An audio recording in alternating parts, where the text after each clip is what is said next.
한 아버지와 한 주님을 섬기고 한 영을 가진 분들이 함께 모여서 이렇게 저와 같은 아버지를 함께 섬기고 한 영을 가진 분들이 서울에서도 만나 뵈니까 너무 놀랍고 감사합니다.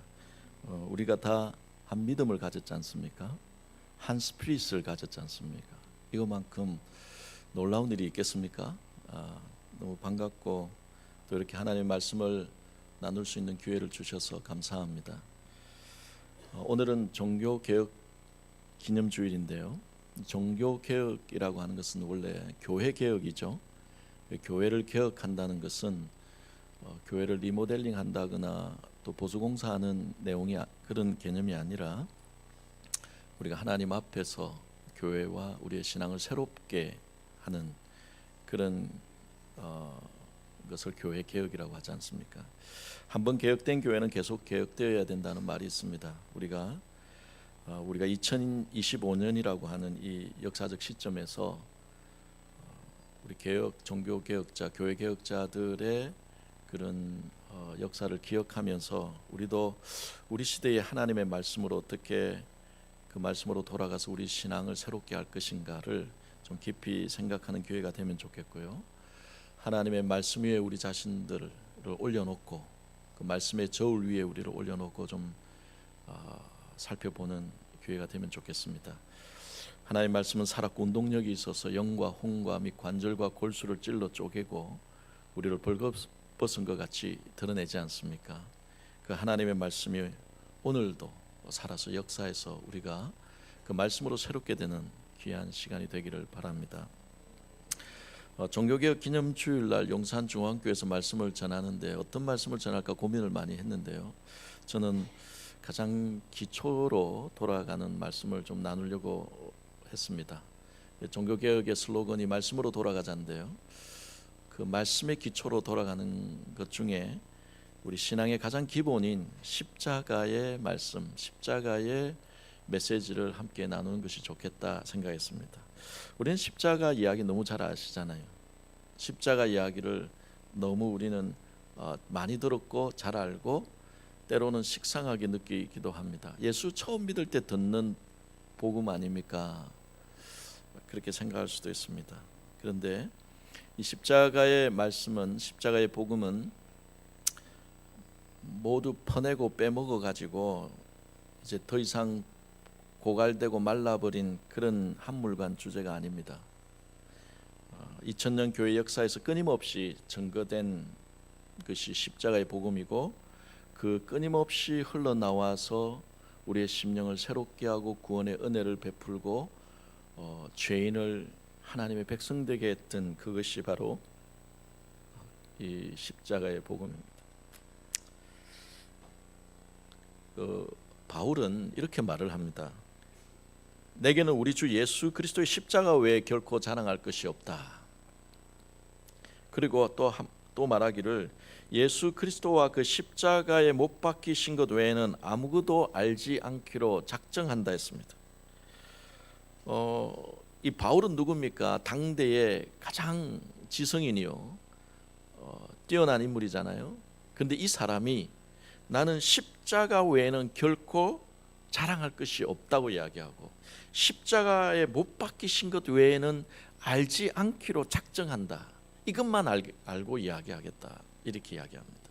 그 위대한 바울이 이 정도로 십자가에 집중한다면 우리도 이 십자가의 복음에 대해서 좀 더 깊이 있게 묵상하고 더 십자가의 복음을 우리가 붙들어야 되지 않겠나 하는 생각이 듭니다. 우리 신앙에 십자가의 믿음을 빼버리면요, 껍데기입니다. 유대인들이 그런 신앙생활 하잖아요. 유대인들도 여호와 하나님을 부르고 아브라함과 이삭과 야곱의 하나님을, 그 언약의 하나님을 이야기합니다. 모세의 하나님, 다윗의 하나님을 이야기하죠. 모든 선지자들의 하나님을 이야기하는 것이 유대인입니다. 그러나 십자가에 달리신 예수 그리스도와 그 예수의 부활을 이야기하지 않는 것이 유대인의 신앙인데요. 우리가 십자가의 복음을 빠뜨리면 유대인같이 신앙생활을 하는 겁니다. 껍데기만 남는 겁니다. 껍데기 하니까 생각나는 하나의 사건이 있는데요. 제가 신학교 다닐 때 우리 신학생들이 이제 과제가 많아서 늦게까지 과제를 하면 보통 12시 또는 1시 이렇게 자는데요. 5시에 새벽 기도를 합니다. 신학생들이 이렇게 한 400명 가까이 강당에 모여서 새벽 기도를 하면 교수님이 설교를 하시고 그리고 설교가 끝나면 불이 쫙 일시에 불이 꺼지면서 캄캄하게 되고 학생들이 이제 기도로 들어가게 됩니다. 근데 어느 날 이제 교수님이 설교를 마치고 불이 탁 꺼지면서 캄캄하게 되고 기도하려고 할 때 보통 학생들이 좀 피곤해서 늦게까지 공부도 하고 과제도 하기 때문에 피곤해서 한 3분의 1 이상은 한 3분의 1에서 한 반 정도는 훅 일어나거든요. 불이 꺼지면 훅 일어나서 조금이라도 가서 좀 더 자야지 하는 마음으로 빠져나갑니다. 물론 기도 열심히 하겠지만 보통 보면 그렇게 좀 훅 일어나는 소리가 들려요. 불이 꺼지면 쑥 일어나서 이제 갑니다. 가는데 빨리 나가는 사람은 문 가까이 가 있고 그리고 좀 천천히 간 사람은 중간쯤 왔는데 갑자기 그 캄캄한 데서 저 앞에서 소리가 들렸어요. 예수만 남고 껍데기는 가라 이러는 거예요. 누군지는 모르겠습니다. 갑자기 예수만 남고 껍데기는 가라 이렇게 소리를 지르는 사람이 있었어요. 그러니까 그 캄캄한 데서 사람들이 나가려고 하다가 학생들이 나가려고 하다가 지금 나가면 껍데기가 되니까 막 주저주저 하더라고요. 제가 이렇게 보니까. 그래도 심령이 강팍한 인간들은 문을 열고 나가고 좀 마음이 힘든 사람들은 막 주춤주춤 하다가 다시 앉아서 껍데기 안 되려고 기도의 자리에 앉더라고요. 제가 그거를 보면서 너무 재밌는 그 신대원 생활의 하나의 일환인데요. 여러분, 이 껍데기 예수의 복음을 빼버리면 우리가 교회를 다니고 신앙생활을 한다고 하지만 예수의 십자가의 복음 그리고 부활의 복음을 빼버리고 신앙생활을 하면 껍데기만 남는 겁니다. 알곡과 쭉정이 이야기하는데요. 쭉정이만 남는 겁니다. 그래서 우리가 좀 더 우리가 신앙생활을 할 때 저는 제 개인적으로는 그렇게 믿습니다.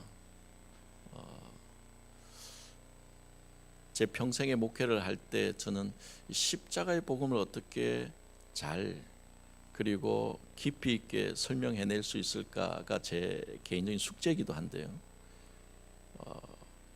오늘 이 시대에 우리 교회들이 우리 성도님들이 새롭게 회복하고 붙들고 은혜로 다시 일어나야 될 지점이 바로 십자가의 복음이라고 저는 믿습니다.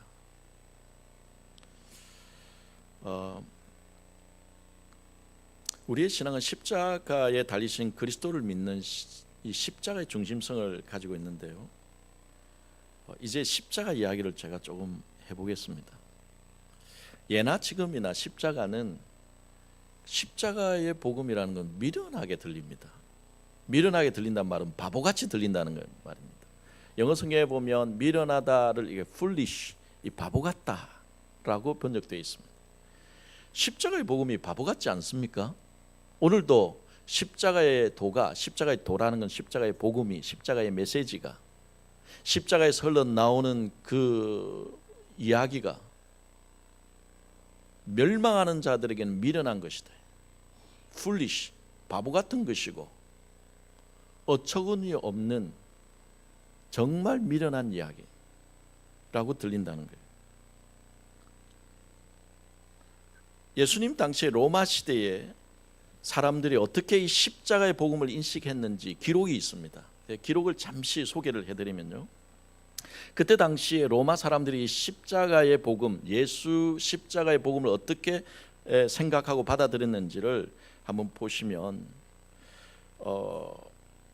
예수님, 하나님의 아들이 이 십자가에 처형되어서 죽었다 하는 것은, 신의 아들이 십자가형을 받아서 죽었다 하는 것은 상상할 수 없는 일, 그들에게는 도무지 받아들일 수 없는 미친 이야기라고 받아들였습니다. 로마에는 3대 극형이 있거든요. 처음에는 여러분 잘 아시는 화형, 불을 태워서 죽이는 게 있고요. 그리고 두 번째는 맹수형, 사자나 짐승에게 물어 뜯겨서 죽이게 하는 게 있습니다. 그리고 마지막으로 십자가형입니다. 이 3대 극형은 로마인들에게는 하지 않는 형벌이었고요. 이방인들, 야만인들에게만 로마가 시행하는 형벌이었습니다. 이 3대 형벌 중에 이 십자가 형벌은 수문 스플리큐움이라는 말로 가장 이 십자가형을 최고의 형벌이라고 그들이 불렀습니다.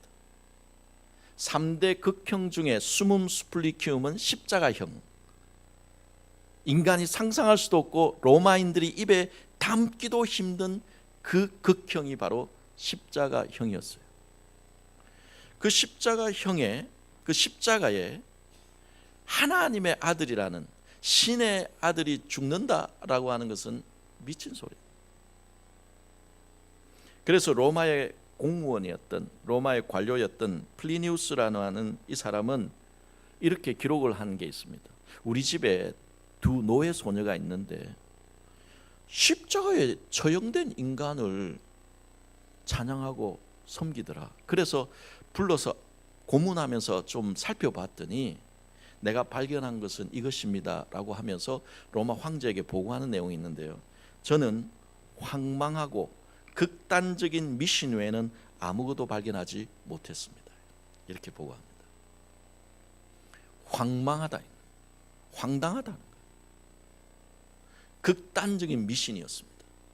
그러면서 계속 이어서 쓰기를, 이 미신을 따르는 그리스도인들을 그가 어떻게 표현하냐면 어떤 정신적인 혼란에 열광하는 미친 사람들입니다. 이렇게 보고를 했습니다.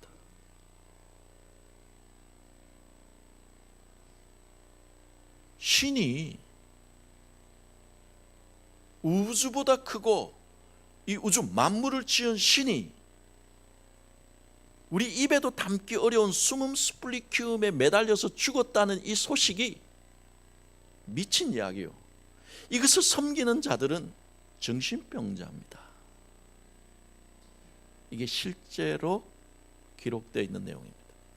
그리고 그 플리니우스의 친구인 타키투스라는 사람이 있는데요, 이 타키투스는 자기의 또 기록에 이렇게 기록해 놨습니다. 그리스도라는 사람이 티베리우스의 재임 기간 중에 지방행정관 본디오 빌라도의 손에 극형 형벌을 받게 되었습니다. 그렇게 기록해 놓고는요, 그리스도로부터 발흥한 이 악한 종교는 삽시간에 퍼지는 극악무도한 수치스러운 종교입니다. 이렇게.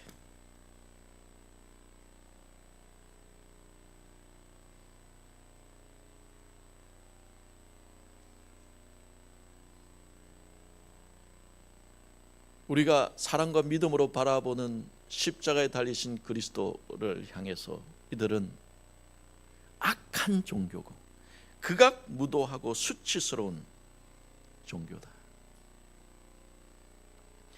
다른 책에서 타키투스는요, 이 똑같은 사람은 그 그리스도를 향해서 그들은 병약한 망상을 가지고 있습니다.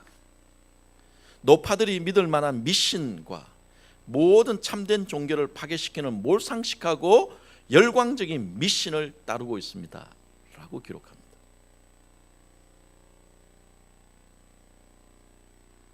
로마 시대는 굉장히 합리적이고 논리적인 것을 추구하던 시대예요.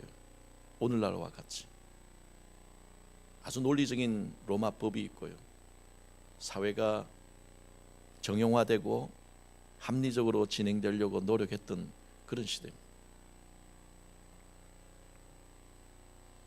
신의 아들이 유대 땅에서 태어나서 십자가라는 수문 스플리흉, 최고의 형벌을 받아 죽었다는 것은 최고로 우스꽝스러운 조작이요, 미친 이야기요, 지식인들이라면 도무지 받아들이지 못할 지식에 위배되는 이야기입니다.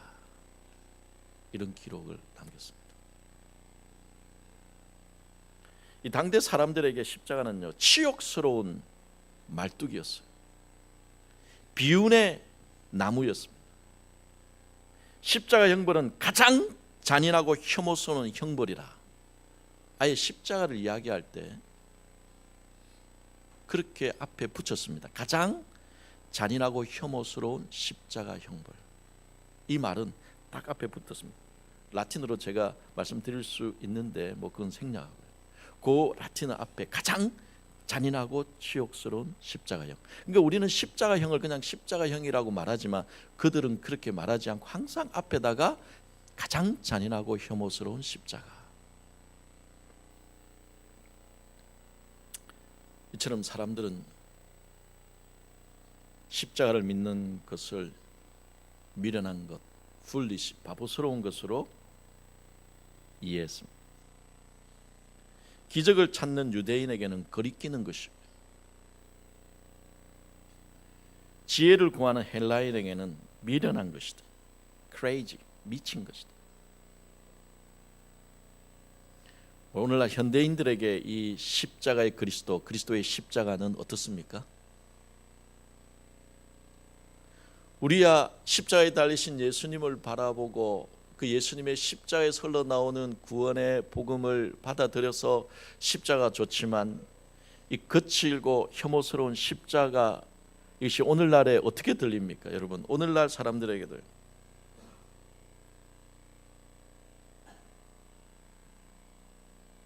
하물간 옛날 이야기, 십자가의 이야기가 이 첨단 과학 AI가 이제 AI 시대가 도래한다는 이때에 이 십자가 이야기가 과연 들리겠습니까?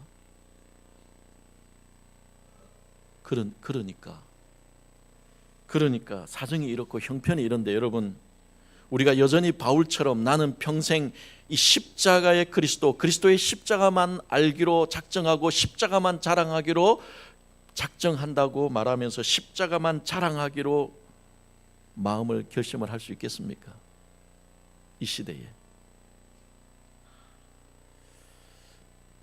십자가가 어떤 자리입니까? 저는 오늘 세 가지로 십자가가 어떤 곳인지, 십자가 위가 어떤 자리인지를 우리 여러분들, 우리 성도님들과 함께 간략하게 좀 나누고자 합니다. 사실 이 내용들은 제가 우리 교회에서 앤드류 모레이 학교라고 하는 학교에서 몇 주 동안 나누는 내용들을 좀 집약해서 여러분한테 간략하게 좀 말씀을 나누는 것입니다. 십자가 위에서 어떤 일이 벌어졌습니까? 십자가가 어떤 장소입니까? 여러 가지 이야기할 수 있겠지만 제가 세 가지로 요약해서 말씀드리는, 첫째는 십자가는 버려지는 장소입니다. 버림의 장소. 아버지가 아들을 버린 곳이죠. 아들이 아버지에게 버림을 받은 곳입니다. 십자가는 아주 냉정하게 아버지가 아들을 버린 곳입니다. 여러분, 하나님 아버지와 그 아들은 어떤 관계였습니까? 요한복음 10장 30절에 보면 예수님께서 나와 아버지는 하나라 이렇게 했습니다. 나와 아버지는 하나입니다. 그렇게 말씀하셨어요. 영원한 신적 사랑, 이 디바인 러브에 매여서 신적 사랑으로 하나 되어 있는, 도무지 분리할 수 없는 하나된 분들이, 그 아버지가 아들을 그 신적 사랑의 고리에서 떼내어서 버린 곳이 십자가입니다. 여러분, 하나님으로부터 떨어진다, 하나님으로부터 단절된다, 하나님으로부터 버림받는다라는 상상을 해볼 필요는 없겠지만 한번 해보시면 어떨까요? 내가 살아계신 여호와 하나님, 모든 만물의 주관자이시오 생사 화복의 주인이신 하나님, 영원한 운명을 쥐고 계신 하나님으로부터 내가 단절되고 떨어지고 하나님으로부터 외면받고 버려진다. 한번 그런 생각을 하시면 여러분 어떠시겠습니까? 제가 그런 생각을 해본 적이 있거든요. 자다가도 잠이 안 오더라고요.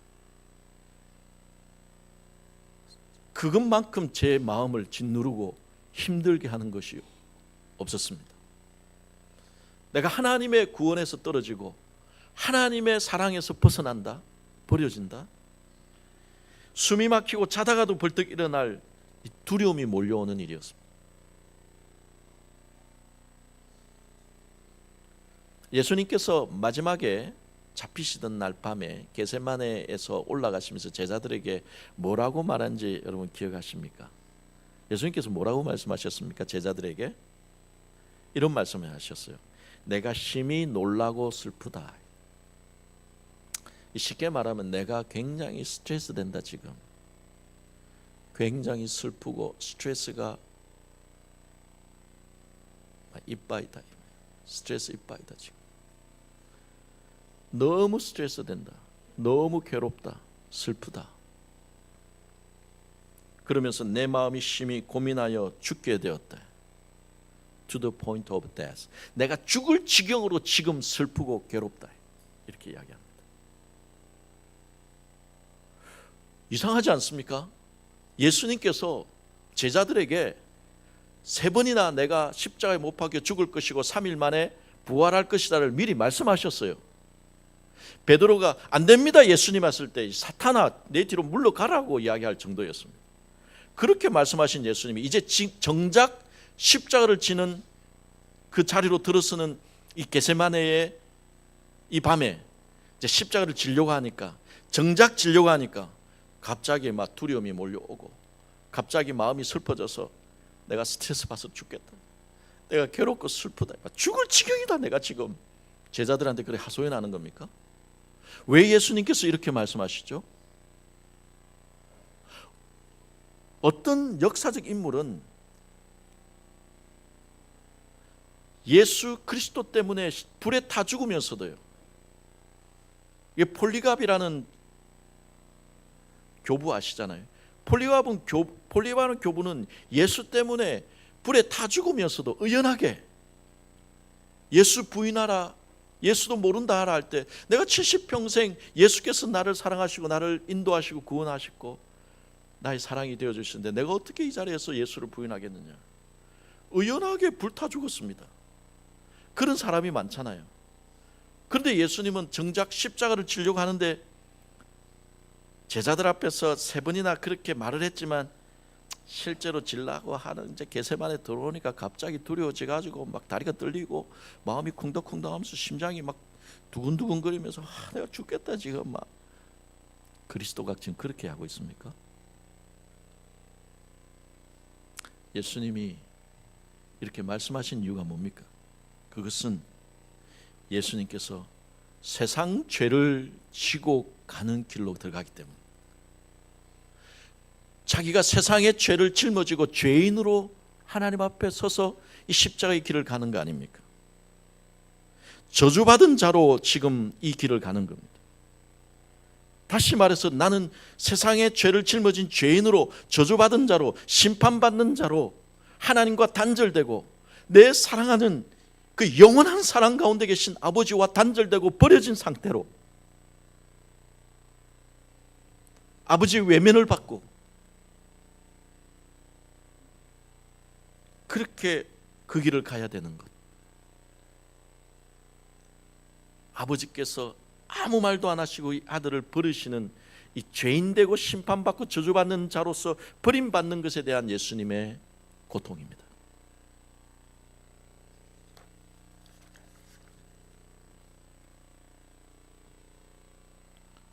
예수님께서 십자가를 지시고 나니, 십자가에 매달리시고 난 뒤에 제6시부터 9시까지 3시간 동안 뭐가 있었죠?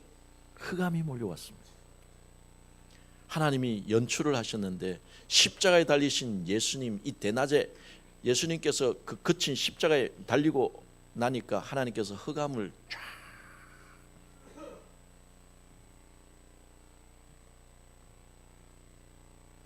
흑암이 임하고 난 뒤에 그 흑암의 끝에 예수님께서 뭐라 하셨습니까?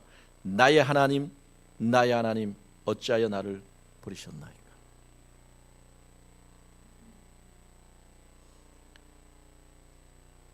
나의 하나님 어찌하여 나를 버리셨나이까? 이거는 질문입니까? 아니면 하나님께 내 하나님 아버지 진짜 나를 버리셨군요라고 하는 절규입니까? 뭐죠? 절규.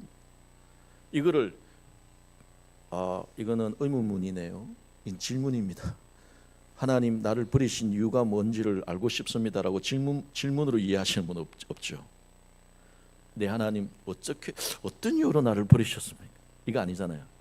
하나님 정말 나를 버리셨군요. 아버지 나를 정말 버리셨군요. 십자가는 버려진 장소인데요. 하나님께서 왜 3시간 동안 흑암을 이렇게 연출하셨을까요? 왜 그리고 예수님은 흑암의 끝에 나의 하나님 어찌하여 나를 버리셨나이까 말했습니까? 하나님은 예수 그리스도 자기의 독생하신 아들을 죄 있는 자로 저주받은 자로 바깥 어두운 곳에 버리신 겁니다. 바깥 어두운 곳, 흑암의 자리로 버리셨다.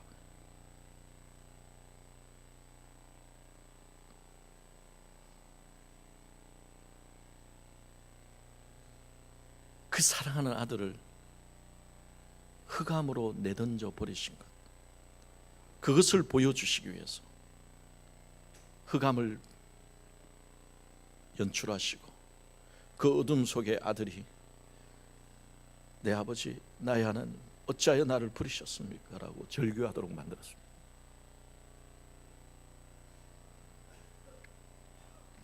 이 십자가는 우리 때문에 아버지께서 그 아들을 버린 자리입니다. 두 번째로 십자가는요, 하나님의 아들이 죽은 자리죠. 하나님의 아들이 죽었습니다. 여러분 이거 한번 생각해 보세요. 하나님의 아들은 하나님과 함께 계셨고 하나님이셨더라 했습니다. 하나님과 동등된 분인데 동등됨을 취하지 않고 이 땅에 오신 그분이, 그 하나님이신 그분이 피조물의 손에 붉은 대낮에 나무에 매달려 죽은 자리입니다. 그 아들이 죽을 때 그 아들 안에 있는 아버지도 함께 죽었죠. 그래서 어떤 신학자는 예수가 십자가에 죽은 것을 하나님이 나무에 매달려 죽었다라고 이야기했습니다. 창조주 하나님이 죄악으로 가득 찬 피조물에게 조롱과 멸시를 당하면서 창조주 하나님이, 우주보다 크신 하나님이, 만왕의 왕이요 만유의 주이신 그 하나님이 우리같이 벌레반도 못한 인간의 손에서 죽은 곳이 십자가입니다. 그것이 하나님의 스캔들이죠. 여러분 스캔들이라면 남녀의 스캔들만 생각하시는데, 스캔들이라는 용어는 오욕, 치욕이라는 뜻입니다. 하나님의 스캔들이 일어났습니다. 십자가는 하나님의 오욕과 치욕의 자리. 어떻게 피조물의 손에 창조주가 죽을 수 있습니까? 그러나 그것이 일어난 것, 이 하나님의 스캔들이 일어난 것이죠. 십자가는 단순히 오욕과 치욕의, 하나님의 오욕과 치욕의 자리뿐만 아니라 그것은 역설적이게도 스캔달러스 러브, 오욕과 치욕을 통해서 하나님이 우리에게 사랑을 보여주신 것입니다. 하나님 자신이 오욕을, 치욕을 당하면서 죽으면서 우리를 향한 무한한 사랑,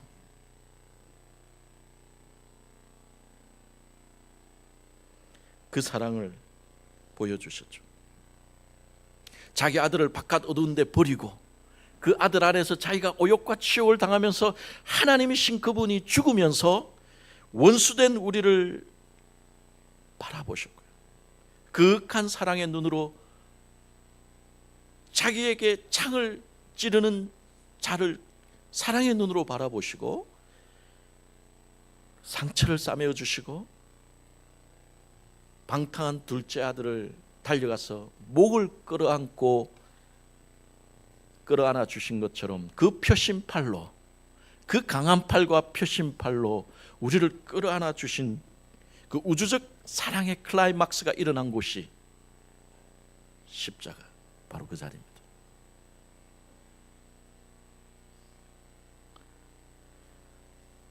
이렇게 십자가는, 세 번째로 간단하게 말씀드리면, 십자가는 이렇게 즐거운 익스체인지가 일어난 곳이, 즐거운 교환이 일어난 곳입니다. 그렇잖아요? 하나님께서 자기의 독생하신 아들을 내어주고 버리고 원수된 우리를 받아주신 것, 즐거운 익스체인지가 일어난 자리가 십자가입니다.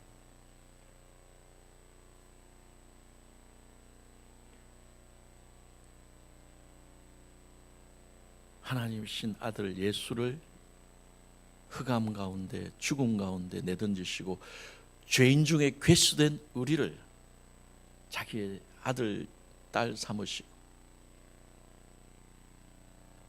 이 은혜로운 교환, 은혜로운 익스체인지가 십자가 위에서 벌어졌습니다. 할렐루야. 이렇게 해서 예수님은 십자가 위에서 다 이루셨죠. 예수님이 다 이루었다 하신 내용, 이런 것들입니다. 선지자 예언을 이루고 아담과 하와 이후에 마귀에게 종노릇 하던 인간을 위해서 마귀의 일을 멸하시, 그리고 그 피로 우리를 속죄하시고 정결하게 하심으로 죄의 결박에서, 영원한 심판에서 우리를 해방시켜서 우리에게 참 생명, 영원한 생명을 주신 일을 다 이루신 것이 십자가입니다. 그런데 이 십자가를, 여러분, 이 십자가의 도, 이 십자가의 메시지, 여전히 우리 하나님은 이 십자가의 복음을 지금도 하늘에서 울려 퍼지게 하시는데, 여전히 십자가의 도는 구원의 효력을 가지고 있고 실제적인 힘을 가지고 있는데, 우리는 이 십자가의 도, 십자가의 복음을 부끄러워하지 않습니까? 바울이 나는 복음을 부끄러워하지 않는다 했는데 좀 부끄러워하지 않습니까? 말씀드린 것처럼 십자가의 메시지는 바보 같고 미련하고 미친 이야기 같아서 말하기도 주저하고, 어째가지고 저째가지고 나는 믿기는 믿는데 다행히 내가 말하기는 좀 부끄럽고, 뭐 그렇지 않습니까?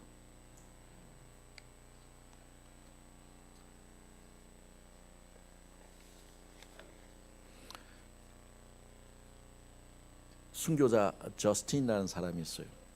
순교자 저스틴이라는 사람이, 저도 그래서 이 순교자 저스틴을 좋아해서 제 영어 이름이 저스틴입니다. Just call me Justin. 저를 그냥 저스틴이라고 불러주셔도 됩니다. 근데 이 저스틴이라는 순교자가 어떤 말을 했냐면, 사람들은 십자가의 도를 믿는 우리를 미쳤다 한다. 그래서 우리도 미쳤다고 하는 것을 받아들이자고 이야기합니다.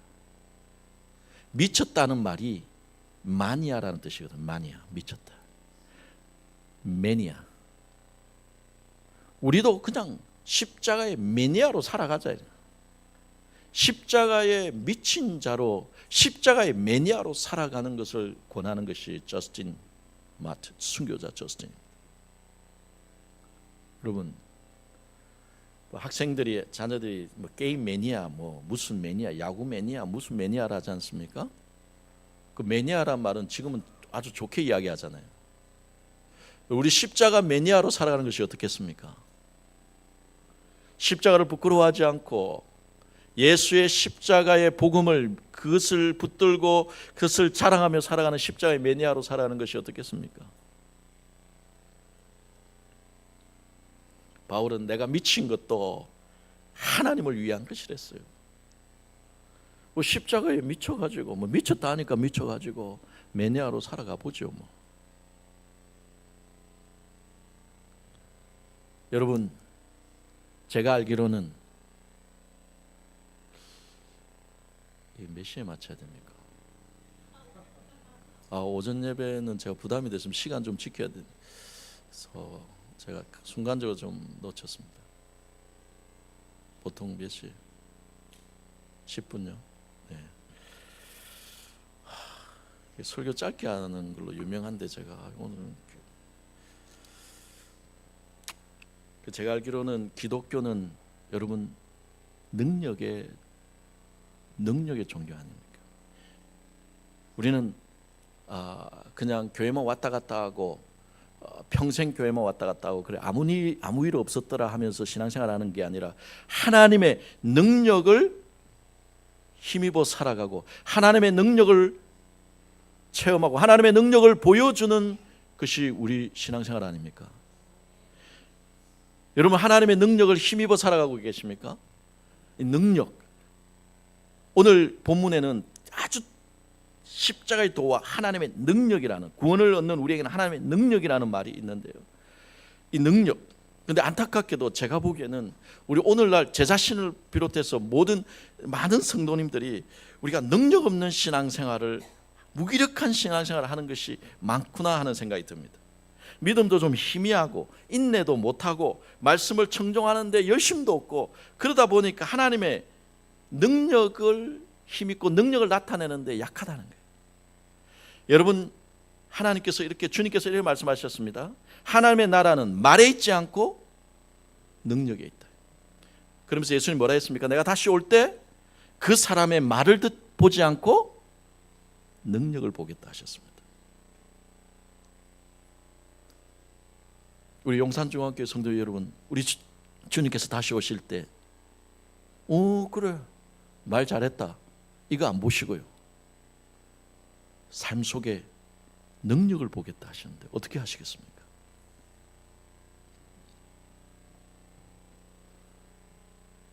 하나님 나라는 말에 있지 않고 능력에 있습니다. 저는 이 말씀에 부딪혀서 제가 이제 남아공에서 공부를 하고 논문을 쓰고, 그 학교에서 저한테 연구실을 하나 줘서 혼자 연구실에서 논문을 쓰고 있는 어느 날 대낮에 12시쯤에 갑자기 이 말씀에 사로잡혔습니다. 제가 곰곰이 생각해 보니까 내가 하나님을 믿는다, 예수를 믿는다, 그리고 목사가 되었다, 신학 공부를 해서 학위를 받겠다고 여기서 공부를 하고 있는데 나는 지식도 있고 말은 할 수 있는데 능력이 없는 신앙인으로 살아간다는 것이 제 마음을 파고들었습니다. 견딜 수 없는 이 마음이 일어나더라고요. 이대로 살아서는 안 되겠다는 생각. 그래서 그 연구실 안에서, 혼자 있는 연구실 안에서 막 울면서 하나님 앞에 막 그랬으면 되는데 이상하게 왜 그런지 모르게 막 뛰어나가가지고 그 애들이 다니는, 학생들이 다니는 잔디밭 위에서 막 울면서 떼굴떼굴 뒹굴면서 하나님 나 이래 못 살겠습니다. 넌 바라고 한 건 아닌데 제 혼자 그렇게 했습니다. 하나님 이렇게는 안 되겠습니다. 내가 목사로 살아가고 하나님의 말씀의 종으로 살아갈 텐데 이렇게 말만 하고 능력 없는 이런 신앙생활을 해서는 안 되겠습니다. 하나님의 나라는 말에 있지 않고 능력에 있는데, 우리 주님이 오시면 네 말을 보지 않고 능력을 보겠다 하시는데 한번 곰곰이 생각하시고 이 말씀에 부딪히셔야 됩니다. 하나님의 능력이 어디서 나옵니까? 고린도후서 10장에 하나님의 능력에 대해서 간략하게 이야기 안 하나요? 하나님의 능력은 세 가지를 무너뜨립니다. 견고한 진을 무너뜨리고, 우리 인생에, 내 삶에, 내 가정에 견고한 진을 무너뜨리는 것이 하나님의 능력이에요. 두 번째는 이론을 무너뜨리고, 과학적 이론이나 의학적 이론이나 이 세상에 이론이 안 된다고 하는 것도 되고 그것을 무너뜨리며 하나님의 역사를 나타내는 것이 하나님의 능력입니다. 그리고 세 번째는 모든 대적하는 것들을 무너뜨린다. 하나님의 능력이에요. 우리는 견고한 진에 사로잡혀서 가로막혀서 높은 산을 보면서 벌벌 떨면서 이거 어떻게 하나, 어떻게 넘어가나 생각하고 걱정하고 염려하고, 이론 때문에 안 된다. 이론이 이런데 안 된다. 과학적 이론이 이런데 안 된다. 대적하는 것들이 많아서 안 된다 하지만 이 모든 것들을 무너뜨리고 하나님의 영광을 드러내는 하나님의 능력. 그 하나님의 능력은 어디서 나오느냐? 뭐 장풍에 확 날려가지고 이렇게 확 뒤집어지고 막 이런 게 하나님의 능력입니까? 이게 임파테이션이라고 합니다. 이게 확 넘어지면 하나님 능력 맛봤다. 그거 아니잖아요. 그렇게 유치한 거 아닙니다. 하나님의 능력은. 하나님의 능력은 오늘 말씀에 있지만 철저하게 십자가의 복음에서 하나님의 능력이 나타납니다. 여러분 이것을 믿는 것이 우리의 참 믿음입니다. 예수 그리스도의 십자가의 복음, 십자가의 그리스도를 통해서 하나님의 능력이 나타난다. 너무 약해 보이고 너무 말하기도 좀 쪽팔리는, 너무 이거 세상에 듣지도 않을 것 같은 이 십자가의 복음을 통해서 하나님의 능력이 나타난다고요. 하나님의 능력이 발짝발짝 뛰고 많이 뭘 해야 나타나는 게 아닙니다.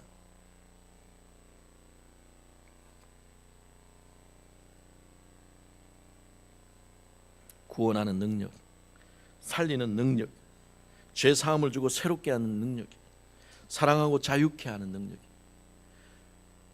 친구를 위하여 목숨을 내어 주도록 하는 능력이, 희생하는 능력이, 막힌 담을 허물고 화평케 하고 화해하고 통합시키는 능력이, 그리고 하나님의 자녀의 권세로 살아가게 하는 능력이 십자가의 복음에서 나온다. 오늘 한국 교회가 나누어졌다면서요? 전 잘 모르겠습니다. 교회 안에 정치적으로 나누어지고 뭐로 나누어지고. 십자가의 복음은 이 모든 나누어진 것을 화해시키고 통합시키고 하나 되게 하는 하나님의 능력이 나타나는 겁니다. 사랑하는 성도 여러분, 저는 이 이야기를 다시 하면서 마무리하겠습니다. 시간이 길어져도 마무리하고 이 이야기를 드리면서 마무리하려고 하는데요. 십자가가 어디 있습니까, 여러분? 십자가가 어디 있습니까? 예수의 십자가가 어디 있습니까? 오늘날 우리 시대에 우리의 삶에 예수의 십자가가 어디에 있습니까? 우리는 예수 십자가를 따라가야 되는데요. 그래야 그곳에 하나님의 능력이 나타나는데 어디 있습니까? 성경에 보니까 골고다에 있더라고요. 골고다가 어디입니까? 해골. 죽음이 있고 슬픔이 있고 고통이 있고 절규가 있고 눈물이 있는 그곳이 아닙니까? 그것이 골고다 아닙니까?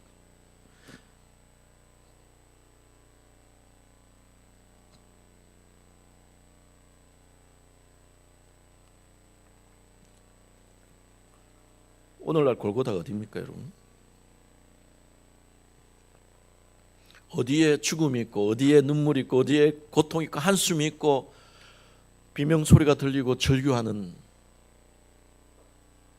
그런 소리가 들리는 곳이 어디입니까? 오늘 우리의 삶의 현장이잖아요. 우리 가정이고 내가 살아가는 직장이고 일하는 곳이고 우리의 삶의 일상의 삶에 펼치는 그곳에 죽음도 있고 슬픔도 있고 아픔도 있고 고통도 있고 괴로움이 있죠. 삶이 고달프고 힘든 그곳, 바로 그곳이 영문밖이요, 그곳이 골고다예요. 거기에 십자가가 있어야 됩니다. 우리 성도님들, 우리가 간직하고 사랑하는 예수의 십자가, 십자가의 그리스도를 우리 교회 안에서만 이야기할 것이 아니라 삶의 현장으로 들고 나가셔야 된다는 거예요. 인생에 방황하고 절규하고 힘들어하고 한숨 쉬는 사람들, 그 죽음이 드글거리고 슬픔이 있는 그 삶의 현장으로 우리가 가진 예수 십자가를 들고 나가서 그곳에서 십자가를 통한 하나님의 능력을 보여줘야 됩니다. 길거리나 일터나 직장의 용어가 아니잖아요. 십자가 이야기하기 힘들잖아요. 십자가에서, 직장에서. 그러나 친구들끼리도 십자가 이야기하는 건 금기어처럼 돼 있고 예수 믿는 거 금기요. 십자가의 복음 이야기하는 거는 그런 말하면 안 된다. 친구 사이 깨진다.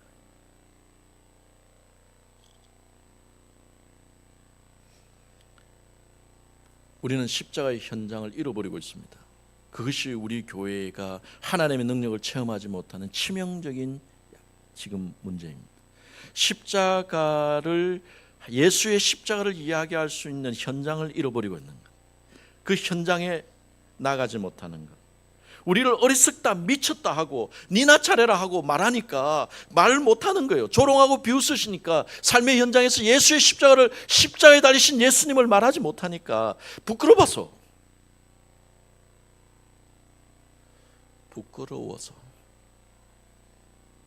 말을 못하는, 조롱하고 비방하고 친구 사이 깨진다고 말을 못하게 하니까 마음이 쫄아가지고 정작 십자가 있어야 될 삶의 골고다 그 자리에서 하나님의 능력을 발휘가 안 돼요. 우리가 정말 깊이 생각해 보아야 될 문제입니다. 영문 밖 현장으로 나아갈 때 우리 하나님의 능력이 나타나는 것 기억하시면 좋겠습니다. 우리는 그렇게 십자가의 매니아로 살기로 했지 않습니까? 아까 다 그래 하셨잖아요. 사도행전의 역사는 현장으로 나아갔어요. 거기서 예수 그리스도의 십자가에 달리신 예수를 전하고 그의 부활을 이야기하면서 성령의 권능, 하나님의 능력을 나타낸 역사가 사도행전의 역사입니다. 사랑하는 성도 여러분, 십자가의 매니아가 되시고요. 그렇게 해야 세상이 감당하지 못하는 그리스도인들이 됩니다. 세상이 우습게 보는 그리스도인이 아니라 감당 안 된다 이 사람들.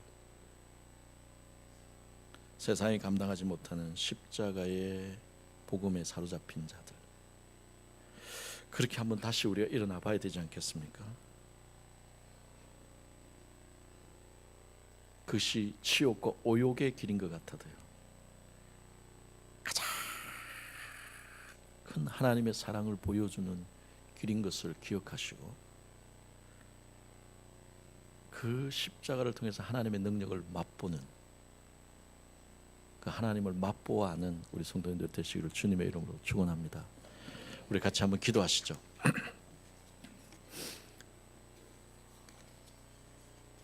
하나님, 우리에게 새롭게 다시 그리스도의 십자가 앞으로 나아가는 믿음을 주시고, 십자가를 바라볼 때 십자가를 바라볼 때 내 마음에 고통이 사라지고 그 십자가의 은혜에 내가 사로잡히고 십자가의 은혜 아래 감격하고 주님 내 심령이 새롭게 되고 십자가의 복음을 자랑하는, 그렇게 함으로써 하나님의 능력을 체험하는 우리의 삶, 그리고 우리 교회가 될 수 있도록 같이 한번 기도하시죠.